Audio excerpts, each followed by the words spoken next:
Welcome to the Stratford IP Strategy Academy. In this video, we will explain utility patents and outline the aspects that are required for a patent application to be allowed. Let's get started. A utility patent protects any new and useful process, machine, manufacture, or composition of matter, or any new and useful improvement thereof. To receive a utility patent, you must provide a detailed disclosure of your invention with sufficient information to enable someone skilled in the art to reproduce it. You must include all the information required for the invention to work. You must also disclose to the Patent Office the prior art you are aware of at the time of filing. After 18 months, the patent application is published and is accessible to anyone worldwide. Once the patent issues, you have a 20-year monopoly on the production and sale of your invention in the countries where you have sought protection. In those countries, you can prevent others from making and selling the invention, or you can license the invention to receive royalties. Here is an example of a patent for the sleeves used on disposable coffee mugs. The date when the patent application was first filed is referred to as the priority date. This date is very important as it is used by the patent examiner to assess whether the invention can be patented, given what was already known prior to that date.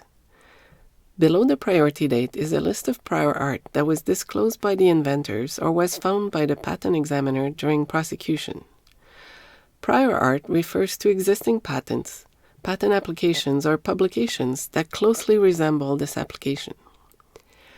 We will explain the impact of prior art later in this video. Highlighted here is a problem statement that has been included in the text of the patent. A problem statement is very important to help the examiner assess the utility of the invention. We will return to the topic of utility in a few moments to discuss in more detail. Then there are drawings, which depict example embodiments of the invention. Preferably, the drawings show the key elements, identified with a number, and how they relate to each other. The detailed description describes the preferred embodiment of the invention in sufficient detail to allow someone skilled in the art to reproduce the invention. Preferably, all known variations and alternative implementation are also described here in detail. The most important part of the patent application is the claims. Claims are what actually set the scope of the protection. There is at least one independent claim, and there can be one or more additional claims that depend on the independent claim. As often said in the field, the name of the game is the claim. It is important to remember that patent protection is only valid in the countries where an application was filed. Imagine you invent a new hybrid engine, and you only file for patent protection in the US. 18 months after filing, it becomes public, and anyone around the world can now build and sell that engine without paying you any royalties, except if they want to build and sell in the US. So it is important to carefully pick the countries that are most critical for your business. Foreign filings, while important, can become very expensive. So there is a need to be strategic. There are 4 criteria that a patent examiner evaluates in order to allow a patent: subject matter, utility, novelty, and non-obviousness. The examiner will issue a report with objections, which is referred to as an office action, relating to one or more of these criteria. The patent agent may then amend the claims of the application and argue against the objections before resubmitting for consideration. This process is called patent prosecution.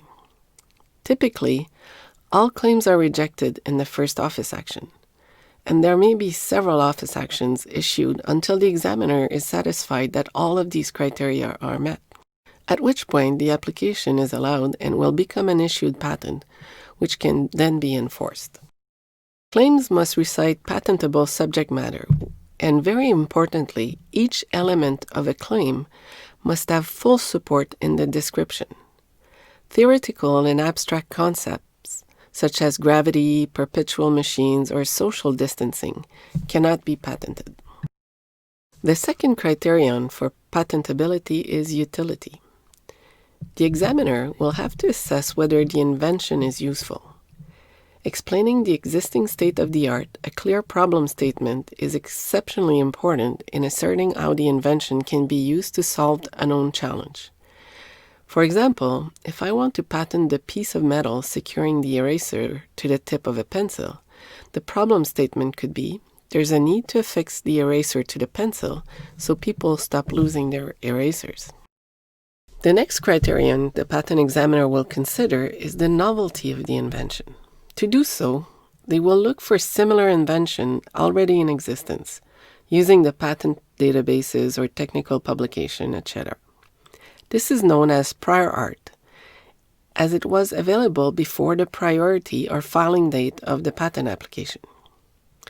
It is important to mention that prior art does not refer only to allowed or granted patents, but to anything filed or publicly disclosed prior to the filing date of the patent application being examined. This is why getting the earliest possible filing date is so important. In most countries, your own disclosures can count as prior art. In Canada and the US, the Patent Office extends a 1-year grace period to patent applicants for having their own patents considered as prior art. The patent will issue a rejection based on novelty if they find one reference that covers all the elements of the claim. In that case, the patent agent would modify the claim to avoid the cited art by adding more elements or changing the scope of the claim to avoid the cited art. The last criterion for patentability is that the invention cannot be obvious. To make that determination, the patent examiner will try to combine multiple pieces of prior art and claim that it would have been obvious to someone skilled in the art to come up with your invention. Typically, this type of rejection is easier to argue against and may not require narrowing the claims. A utility patent protects a functional invention in the countries you have sought for protection. Patent prosecution is the process by which a patent examiner will allow the patent to issue and become enforceable. Claims define the scope of protection. The objective is to get the broadest possible claims. My name is Nathalie Giroux. I hope you enjoyed learning more about utility patents. You can test your knowledge by taking the short quiz and further your IP strategy learning by watching other videos available in the Academy.